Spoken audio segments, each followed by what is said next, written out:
Okay, so current की अगर बात करें तो करंट एक फिजिकल क्वांटिटी है। आप जानते हैं इसकी जो यूनिट होती है, यूनिट आप लिखते हैं एम्पियर से। छोटी छोटी बातें हैं, आप जानते हैं इससे। ए से लिखा जाता है, this is SI unit. Current की डेफिनेशन की अगर बात करें तो करंट कैसे डिफाइन करोगे?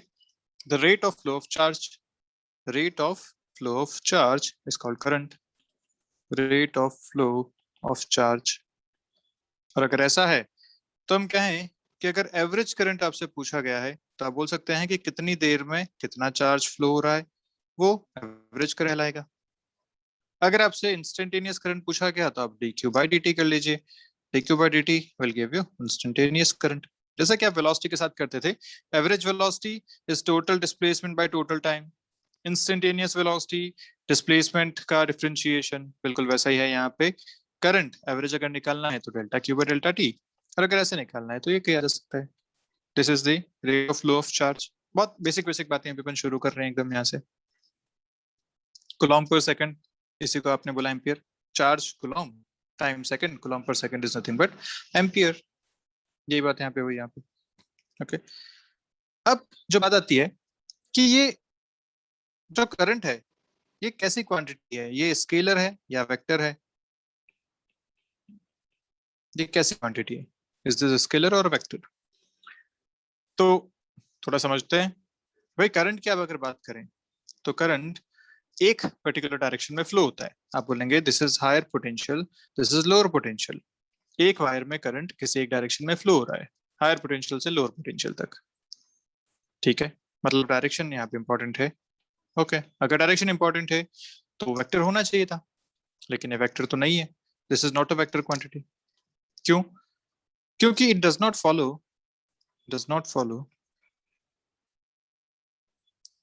Law of vector addition, law of vector addition. और हमारे पास कंडीशन पता है कि वेक्टर की कंडीशंस क्या होती हैं।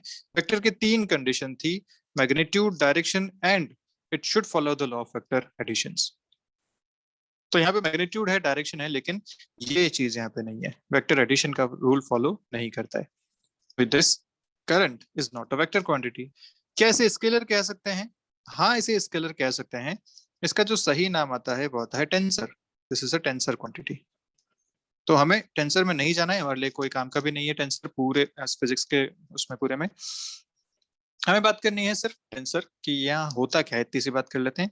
तो टेंसर क्वांटिटी वो क्वांटिटी कहलाती है जिसका मैग्नीट्यूड तो इंपॉर्टेंट होता है, लेकिन या आप ऐसा कह सकते हैं कि इसका जो एडिशन होता है, addition like scalar, but direction also matters, direction also matters. इसे बोला जाएगा एक टेंसर क्वांटिटी। तो जैसे आपके पास अगर करंट है यहाँ पे, तो अगर आप बोलें कि ये एक करंट इस डायरेक्शन में आ रहा है, एक यहाँ से इस तरफ आ रहा है, ऐसे तीन वायर्स यहाँ पे जुड़े हुए हैं। इन तीन वायर्स में अगर I1 यहाँ पे करंट है, I2 यहाँ पे करंट है और I3 यहाँ पे करंट है, तो आप सीधा सीधा कह सकते हैं कि इस I3 की जो वैल्यू होगी वो I1 प्लस I2 के बराबर होगी, क्योंकि इधर से जितना करंट आया, इधर से जितना करंट आया, वो सारा मिलकर यहाँ पे चला गया। This is equal to I3 to I1 plus I2। तो यहाँ पे आपने वेक्टर्स नहीं देखे, आपने ये नहीं देखा कि ये एंगल कितना है, आपने ये चीजें चेक नहीं की, आपने सीधा सीधा इनको ऐड कर दिया। तो यहाँ पे वेक्टर समेशन की बात नहीं थी, होती है सिर्फ सिर्फ स्केलर समेशन की बात होती है। लेकिन क्योंकि डायरेक्शन इंपॉर्टेंट होती है हायर पोटेंशियल से लोअर पोटेंशियल, इसीलिए इस क्वांटिटी को कहते हैं टेंसर क्वांटिटी। हमें इसको स्केलर मान के भी चला जा सकता है, हमारे इस पूरे सिलेबस के लिए हम इसे स्केलर मान के भी चल सकते हैं, उसकी कोई दिक्कत नहीं है। ठीक है, ओके। अब करंट फ्लो एक्चुअली होता कैसे है, क्या होता है जब एक कंडक्टर में करंट फ्लो होता है, तो इस बारे में बात करते हैं। तो आप कहते हैं कि अगर मान लीजिए यहाँ पे कंडक्टर है, ऐसा एक सिलेंड्रिकल कंडक्टर मान लेते हैं। इस सिलेंड्रिकल कंडक्टर में इलेक्ट्रॉन्स हैं। अगर इलेक्ट्रॉन इस तरफ मूव करता है तो हम कहते हैं कि करंट इस डायरेक्शन में मूव कर रहा है। हम एक आ, हमने पहले से एक बेस बना रखा है, हमने ये चीजें लेके चल रहे हैं कि जिधर पॉजिटिव चार्ज फ्लो होगा उस डायरेक्शन में करंट फ्लो होगा। ये हमारा एक अजम्पशन है, हमारा एक बेस है, जहाँ सब जगह फॉलो होता है तो हम भी इसको फॉलो करते हैं, ये ऐसी बात है। तो जिस डायरेक्शन में इलेक्ट्रॉन फ्लो हो रहा है उसके अपोजिट डायरेक्शन में फ्लो ऑफ द करंट होगी, पहली बात। अब आप इस कंडक्टर को जब एक बैटरी से कनेक्ट कर देते हैं तो क्या होता है, जब आपने यहाँ पे एक बैटरी से कनेक्ट कर दिया ऐसे, तो हुआ क्या एक्चुअली, यहाँ अंदर एक इलेक्ट्रॉन है, इस इलेक्ट्रॉन पे क्या होगा। तो जब आपने यहाँ पे पोटेंशियल डिफरेंस अप्लाई कर दिया, अगर वी वोल्ट की बैटरी लगाई है, मैं अगर यहाँ 0 लिखता हूँ तो यहाँ भी लिखूंगा, ये हमने अभी पढ़ा था कैपेसिटर में। याद है पोटेंशियल डिफरेंस कैसे लिखते थे, नामकरण। यहाँ पे अगर 0 लिखा है, आप हायर से लोअर से हायर की तरफ जा रहे हैं, इस डायरेक्शन में आप मूव कर रहे हैं, तो पोटेंशियल शुड इंक्रीज। पोटेंशियल कितना इंक्रीज हो जाएगा, v के बराबर। तो यहाँ 0 है तो यहाँ पोटेंशियल v है। हम जानते हैं कि वायर्स पे पोटेंशियल सेम रहता है। तो अगर इस कंडक्टर के दोनों तरफ देखें, इस कंडक्टर पे यहाँ पोटेंशियल 0 है, यहाँ पोटेंशियल v है। अगर एक कंडक्टर में पोटेंशियल डिफरेंस है, तो इसका मतलब अंदर एक इलेक्ट्रिक फील्ड यहाँ पे प्रोड्यूस हो चुका होगा, एक इलेक्ट्रिक फील्ड अंदर आ चुका होगा। जब क्या हुआ, पोटेंशियल डिफरेंस आपने जब अप्लाई किया कंडक्टर्स के दोनों तरफ, तो इसकी वजह से अंदर एक इलेक्ट्रिक फील्ड प्रोड्यूस हो चुका है। इस इलेक्ट्रिक फील्ड की वजह से हम जानते हैं इलेक्ट्रॉन पे फोर्स लगने वाला है, और वो फोर्स लगता है इलेक्ट्रिक फील्ड के अपोजिट डायरेक्शन में, तो इलेक्ट्रॉन मूव करेगा इस डायरेक्शन में। याद आ रही सारी चीजें, अभी हमने इलेक्ट्रोस्टैटिक्स में पढ़ा था कि electric field is given by dv by dx। हमने इस पे क्वेश्चन भी किए, is equal to minus dv by dx। ये हमें बातें देखी हैं। तो जैसे जैसे पोटेंशियल यहाँ पे वेरी कर रहा है, वैसे वैसे इलेक्ट्रिक फील्ड यहाँ पे है। और क्योंकि हम जानते हैं force is equal to q into E, किसी चार्ज पे ये फोर्स लगता है, अगर चार्ज नेगेटिव है, दिस क्यू इज नेगेटिव, तो फोर्स इस ई के अपोजिट डायरेक्शन में होगा, तो इसलिए इलेक्ट्रॉन पे फोर्स लगेगा अपोजिट डायरेक्शन में। इस इलेक्ट्रॉन पे फोर्स की वजह से ये मूव करना शुरू करेगा, और इस इलेक्ट्रॉन के मोशन को ही हमने क्या बोला, इस इलेक्ट्रॉन के मोशन को हमने बोला करंट। तो ये इलेक्ट्रिक फील्ड किसकी वजह से आया, ये आया due to this potential difference, due to the potential difference created by the battery. इसकी वजह से इलेक्ट्रिक फील्ड प्रोड्यूस हुआ।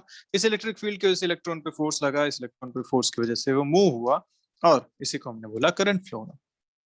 अब हम अपने अजम्पशन के लिए क्या मानते हैं कि एक्चुअली कंडक्टर में अगर देखो तो कौन फ्लो कर रहा है, कंडक्टर में एक्चुअली फ्लो करते हैं इलेक्ट्रॉन्स। लेकिन हम अपने अजम्पशन के लिए, अपने कन्वीनियंस के लिए क्या मानते हैं कि यहाँ पे पॉजिटिव चार्ज मूव कर रहा है, एक पॉजिटिव चार्ज मूव कर रहा है, और जिस डायरेक्शन में पॉजिटिव चार्ज मूव कर रहा है उसी डायरेक्शन में आप करंट भी मान लेते हैं। ये किसके लिए, ये हमारे कन्वीनियंस के लिए है, दिस इज असम्पशन, ताकि हमें बार बार ये ना सोचना पड़े कि इलेक्ट्रॉन और करंट की डायरेक्शन अपोजिट है, तो हम बार बार डायरेक्शन में कंफ्यूज ना हो जाएं।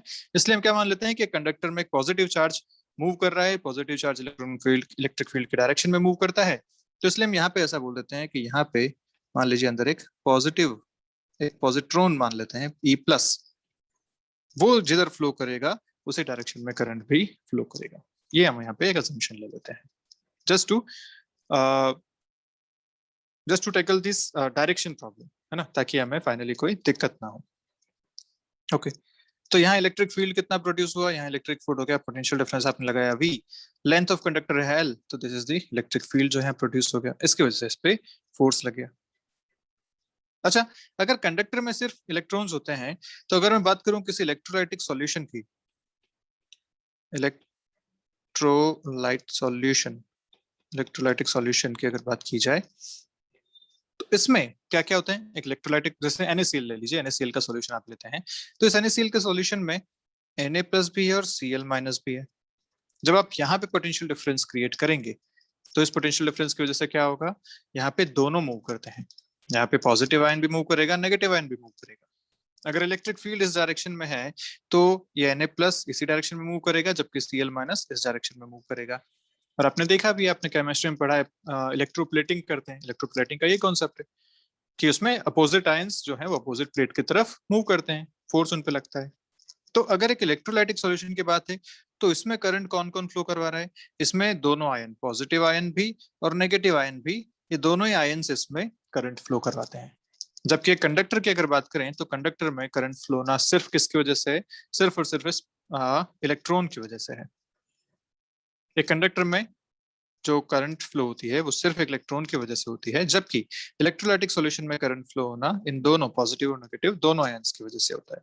तो ऐसा नीट में एक बार क्वेश्चन आपसे पूछ लिया था, जैसे स्टेटमेंट में क्वेश्चन था कि किस ऐसे 4 एग्जांपल दे दिए, कंडक्टर दे दिया, इंसुलेटर दे दिया, इलेक्ट्रोलाइटिक सॉल्यूशन दे दिया, तो उसमें साथ में लिखते गए कि इसमें किस वजह से फ्लो होता है, इसमें किस वजह से फ्लो होता है, इसमें किस वजह से फ्लो होता है, ऐसे ऐसे उसमें ऑप्शंस थे। तो हम आसानी से बता सकते हैं कि इलेक्ट्रोलाइटिक सॉल्यूशन में दोनों चीजें होती हैं और दोनों मूव कर सकती हैं, इसलिए यहाँ पे जो चार्ज, यहाँ जो करंट फ्लो होगा वो दोनों की वजह से होगा। ठीक है, अब अपन बात करते हैं कि एक्चुअली करंट कैसे लिखा जाए, करंट कैसे लिखा जाए।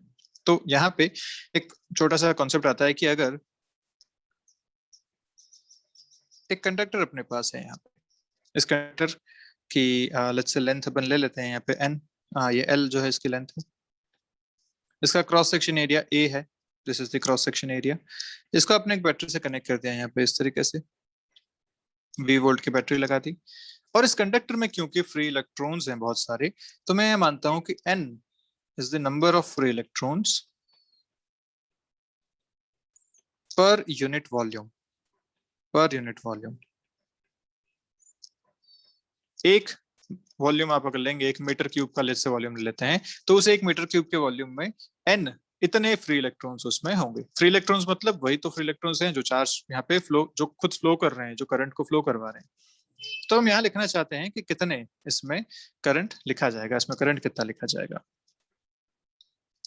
तो एक्चुअली यहाँ पे हो क्या रहा है, जब आपने बैटरी इस पे लगाई तो बैटरी की वजह से क्या हुआ, लेट्स से यहाँ पे इलेक्ट्रिक फील्ड जो प्रोड्यूस हुआ होगा वो इलेक्ट्रिक फील्ड इस डायरेक्शन में प्रोड्यूस हुआ होगा। यहाँ पे मान लेता हूँ कि एक पॉजिटिव चार्ज है, मैंने बोला अपन की अजम्पशन लेके चलेंगे इसके अंदर पॉजिटिव चार्जेस हैं। तो ये जो पॉजिटिव चार्ज यहाँ पे है उसके साथ क्या हुआ होगा, उस पर इस डायरेक्शन में फोर्स लगा होगा। जब इस डायरेक्शन में उस पर फोर्स लगा होगा तो वो यहाँ से चल के यहाँ तक पहुंचा होगा, इस डायरेक्शन में मूव किया होगा। अच्छा, हम जानते हैं कि एक चार्ज की जो एनर्जी होती है U is equal to Q V, जैसे एफ क्यू ई होता है वैसे U equal to Q V होता है। तो यहाँ तो पोटेंशियल है V और यहाँ पोटेंशियल है 0। अभी हमने देखा था यहाँ 0 लिखूंगा तो यहाँ भी लिखूंगा बिकॉज ऑफ दिस बैटरी। तो यहाँ अगर पोटेंशियल V है तो इसकी अभी जो एनर्जी है ये एनर्जी कितनी है, EV के बराबर। और यहाँ जब ये पहुंच जाएगा इसकी एनर्जी कितनी हो जाएगी, 0 हो जाएगी। तो देखो इसकी एनर्जी में ड्रॉप हुआ, पहले इसके पास एनर्जी, यहाँ पे अगर पॉजिटिव चार्ज की एनर्जी देखो तो ईवी एनर्जी थी, यहाँ पे एनर्जी 0 है, यहाँ इस फॉर्मूला से। ये एनर्जी गई कहाँ, जब ये यहाँ से यहाँ तक मूव किया तो ये एनर्जी आखिर गई कहाँ, ये एनर्जी गई जो आपके पास फाइनली बाहर मिल रही है। जैसे अगर आपने पंखा चलाया तो पंखा कहाँ से चला, उसके पास एनर्जी कहाँ से आई, वो एनर्जी यहाँ से आई। तो एनर्जी का सोर्स यहाँ जो है वो बैटरी है, battery is the source of energy.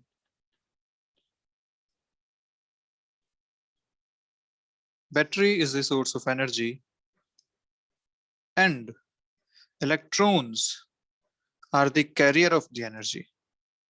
Electrons are the carrier of the energy. C-A-R-R-I-E-R, carrier of the energy. ये इलेक्ट्रॉन्स जो हैं, या आप जो पॉजिटिव चार्ज मान के चल रहे हैं, ये जो है एनर्जी लेके जा रहे हैं यहाँ से यहाँ तक। तो इनकी जो एनर्जी में कमी हुई वो एनर्जी कहाँ गई, वो एनर्जी आपको बाहर मिली। जैसे अगर आपने लाइट लगाई है तो लाइट की फॉर्म में जो एनर्जी मिल रही है, जो पंखा चलाया है पंखे की घूमने के फॉर्म में जो आपको एनर्जी मिल रही है, वो एनर्जी फाइनली यहाँ से बाहर आ रही है। तभी तो ये बैटरी धीरे धीरे डिस्चार्ज हो जाएगी। वो एनर्जी गई कहाँ, डिस्चार्ज होकर वो एनर्जी आपको आउटपुट में मिली। तो battery is the source and this charge carriers, या जो ये चार्ज है यहाँ पे, ये एनर्जी के कैरियर्स हैं। ठीक है, बात यहाँ तक अच्छे से क्लियर हो गई, कोई दिक्कत नहीं? जल्दी यस नो, पक्का? Yes sir. यस ओके, ठीक है। अब अगर बात करें कि एक्चुअली यहाँ पे होता क्या है, यहाँ पे इलेक्ट्रॉन्स के साथ क्या हो रहा होता है जब आप पोटेंशियल डिफरेंस अप्लाई करते हैं, या उससे पहले जब ये रूम टेम्परेचर पे रखा हुआ है। मान लीजिए जब कंडक्टर रूम टेम्परेचर पे रखा हुआ है अभी, एट रूम टेम्परेचर रखा हुआ है अभी, इसको आपने कहीं से कोई कनेक्शन नहीं किया, कोई बैटरी यहाँ पे आपने कनेक्ट नहीं की है, कोई पोटेंशियल डिफरेंस नहीं लगाया है, तो क्या हो रहा होगा, अंदर जो इलेक्ट्रॉन्स हैं, ये इलेक्ट्रॉन्स हमेशा एक रैंडम मोशन में यहाँ पे रहते हैं। These electrons are in some random motion here. These electrons are in some random motion here. ये रैंडम मोशन इनके पास कहाँ से आता है, ये एनर्जी कहाँ से आती है, मोशन में है मतलब इनके पास काइनेटिक एनर्जी है। ये एनर्जी इनको कहाँ से मिली, आपने कोई कनेक्शन नहीं दे रखा। This energy is thermal energy जो इनके पास रहती है, थर्मल एनर्जी। रूम टेम्परेचर पे जब रखे हैं तो जो रूम का टेम्परेचर है उसके करस्पॉन्डिंग उस कंडक्टर में इलेक्ट्रॉन्स के पास थर्मल एनर्जी है। इस थर्मल एनर्जी की वजह से इनके पास एक वेलोसिटी होती है, जिसे कहते हैं थर्मियोनिक वेलोसिटी। इस थर्मियोनिक वेलोसिटी की जो वैल्यू होती है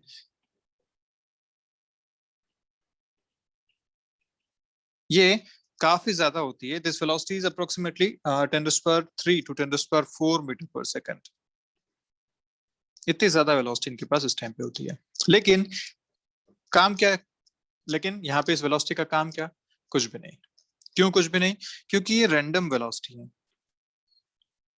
रैंडम वेलोसिटी है। अगर रैंडम वेलोसिटी है तो एक इलेक्ट्रॉन इस तरफ भाग रहा है तो दूसरा इधर भाग रहा है, तीसरा उधर तो चौथा उधर। अगर ऑन एन एवरेज देखें, एवरेज डिस्प्लेसमेंट अगर देखा जाए, एवरेज डिस्प्लेसमेंट, तो एवरेज डिस्प्लेसमेंट आपको मिलता है 0।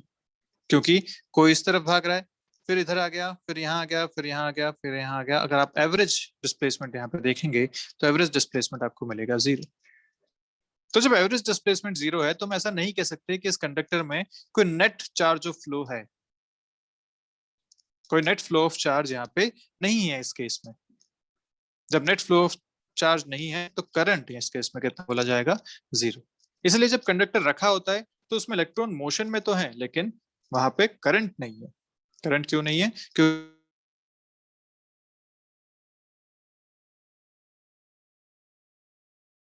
सर वो